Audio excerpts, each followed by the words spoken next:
নগৰবেৰাৰ জামাইলাত সংঘটিত হৈছে এক লজ্জাজনক ঘটনা।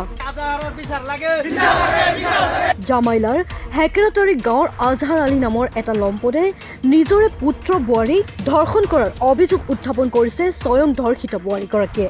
আজি 1 মাহৰ পৰা মোৰ শহুৰে মোক ধৰ্ষণ কৰি আছে। মই ঘৰত ক'ব খোজো, মোক ডিভোৰ্চ দিব খোজে, মাৰা ধমকি দিয়ে, ঘৰত যাব নিদিয়ে, ক'ব নিদিয়ে। তাৰপিছত তুমি কি কৰিছা? মই মোৰ হাজবেণ্ডক কৈছোঁ, একোই কৰা নাই। মোৰ শাহুৰিক কৈছিল, জনাইছিল কথাবোৰ। মোৰ শাহুৰি আৰু মুখে দুখিছে। আচ্ছা, শহুৰৰ নাম কি? আজহাৰ আলী। তোমাৰ স্বামীৰ নাম কি? ববিদুল ইছলাম।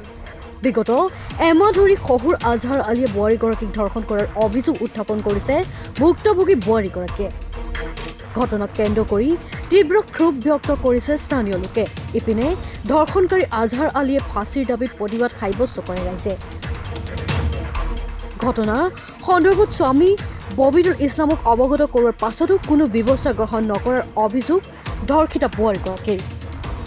ইতিমধ্যে ৰাইজে ধৰ্ষণকাৰী আজহাৰ আলীৰ ঘৰত তলা লগাই সমালোচনা কৰিছে।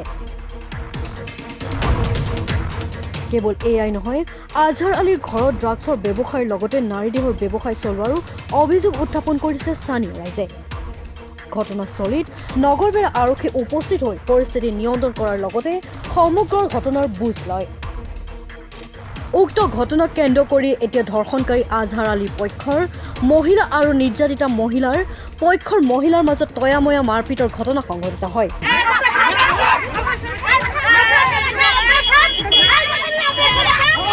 আনকি উক্ত মাৰপিটত ধৰ্ষণকাৰী আজহাৰ আলী পক্ষৰ এগৰাকী মহিলা গুৰুতৰভাৱে আঘাতপ্ৰাপ্ত হয়। পিছত ঘটনাস্থলীত নগৰবেৰা আৰক্ষী উপস্থিত হয় আৰু আঘাতপ্ৰাপ্ত মহিলাগৰাকীক আৰক্ষীয়ে নগৰবেৰা চিকিৎসালয়লৈ লৈ যায়। তুমি কি থানাত জনাইছা নেকি? জনাই না, এতিয়া জনাবা? জনাম এতিয়া। আৰু এটা কথা উঠিছে যে তোমাৰ শহুৰ ঘৰত ড্ৰাগছৰ ব্যৱসায় কৰে। আমাৰ ৰুমতে আনি থয়। কোনে থয়? সৈজুদ্দিন আলীয়ে। সৈজুদ্দিন তোমাৰ কি হয়? মামা শহুৰ হয়। আৰু ঘৰত বেয়া কাম হোৱা বুলি শুনিছোঁ। হয়, ছোৱালী আনি ধৰ্ষণ কৰে, ড্ৰাগছ আনে, ৰাতি এটা নাই দুটা নাই। ক'ৰ পৰা আনে ছোৱালী? আনে কৰ পৰা বা। কোনে আনে ছোৱালী? সৈজুদ্দিন আহমেদে। তোমাৰ স্বামীয়ে একো নকয় নেকি? নকয়, মোৰ শাহুৰিয়ে একো নকয়। তাৰ বোলে বক দিয়া হয় নাই নহয়, তাৰ ৱাইফক দিয়ে, সৈজুদ্দিনৰ ৱাইফক দিয়ে, সৈজুদ্দিনৰ নহয়। মোৰ শাহুৰিয়ে এনেকৈ কয়। আচ্ছা, এই ড্ৰাগছৰ ব্যৱসায় যে কৰে, তোমাৰ স্বামী জড়িত আছে নেকি ড্ৰাগছৰ ব্যৱসায়ত? আছে, মাজে মাজে যায়, লৈ যায়, বিক্ৰী কৰি দিয়ে। তোমাৰ পইচা আনি সৌজুদ্দিক দিয়ে। তোমাৰ শহুৰ? চবে আছে। চবে আছে ন? এইবোৰ কথা ক'লে তোমাক মানে মাৰাৰ ভাবুকি দিয়ে? দিয়ে, হয়, মাৰা ধমকি দিয়ে। তেওঁলোকৰ থানা মাৰাই আছে। SP নগৰবেৰা থানা, DSP, OC এইবিলাক তেওঁলোকৰ বোলে মাৰাই আছে। আগতে এইটো ঘৰত অভিযুক্তৰ ঘৰত নথকাৰ সুযোগত কেন্দ্ৰ বেমাৰী আছিল গুৱাহাটী হস্পিটেলত। তেতিয়া পুত্ৰ বোৱাৰীক এনেকৈ ফুচলাই লাষ্টত অৱশেষত জবৰদস্তি ধৰ্ষণ কৰে আজহাৰ আলীয়ে। তাৰপিছত এই কথাটো ইমান দিনে গাপ দিয়া আছিল যে ছোৱালীজনীক বোৱাৰীজনীক তেওঁ মৃত্যুৰ ভাবুকি দিছিল। অৱশেষত বেমাৰত পৰি ছোৱালীজনী পিতৃৰ ঘৰত গৈ এইখিনি কথা অৱগত কৰাতে কালি আমাৰ ৰাইজৰ ওচৰত যাই কমপ্লিটলি স্বীকাৰ কৰে বোৱাৰীজনীয়ে। অভিযুক্তজনৰ নাম আজহাৰ আলী। এতিয়া ক'ত তেওঁ বৰ্তমান পলাতক হৈ আছে। আৰু অভিযোগ উঠিছে যে সেই ঘৰত ড্ৰাগছৰ ব্যৱসায় হয়, নাৰী দেহৰ ব্যৱসায় হয়। বোৱাৰীজনীয়ে কৈছে যে বোলে এই ঘৰত আৰু নাৰী বিভিন্ন ঠাইৰ পৰা সপ্তাহে নতুন নাৰী লৈ আহি ইয়াতে হেৰি কৰা হয়। তাৰপিছত ড্ৰাগছৰ ব্যৱসায় চলি থকা বুলি অভিযুক্তগৰাকী কৈছে, ছোৱালীজনীয়ে কৈছে। এতিয়া কি বিচাৰে আপোনালোকে? এতিয়া আমি বিচাৰোঁ যে ইয়াৰ উচিত তদন্ত হৈ ইয়াৰ ন্যায় এটা বিচাৰ হ'ব লাগে। থানাত জনাইছে নেকি? আমি ৰাইজে এতিয়া থানাত জনোৱা নাই এই সংক্ৰান্তত, কিন্তু গম পোৱা মতে অভিযুক্তকাৰী আজহাৰ আলীয়ে ইতিমধ্যে থানাত চাবিছে।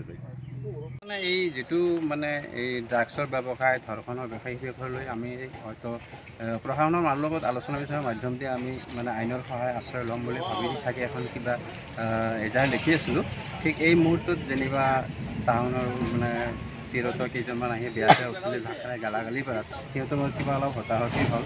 কিন্তু হতাহতি হোৱা তাৰে পৰাই এজন মানে ইয়েজুল নামৰ এজন সৰ্বকাৰী তেখেতে আহি তাৰমানে আমাৰ মানে ৰাইজৰ মানুহক এটা এটাকৈ কাটিম বুলি মানে ভাবুকি দিলে আৰু সেই হিচাপত আমি প্ৰশাসনৰ মানুহক ইতিমধ্যে জনাইছোঁ আৰু কমপ্লিট মানে আমি ৰাইজৰ ফালৰ পৰা এই বিশেষ মানে আইনৰ সহায়ত যাম আৰু কি আচলতে মাৰপিটটো কাৰ কাৰ মাজত হৈছিল মাৰপিটটো তিৰি মানুহতো এইখিনি নামখিনি মই নাজানো যদিও কোনটো পক্ষৰ মাজত বিশেষ কৰি আমাৰ ৰাইজৰ ফালৰ পৰা 2-4জনে মাৰপিটটো অলপ বেছি কৰি খালে মাৰপিট ৰাইজৰ কাৰ মাজত মাৰপিট হৈছিল কোন পক্ষৰ মাজত সেইটো আজাহাৰ আলী পক্ষত আৰু পৰিয়ালৰ মাজত আৰু আমাৰ এই কি কয় জনাব আলী পৰিয়ালৰ ছোৱালী পক্ষৰ পক্ষ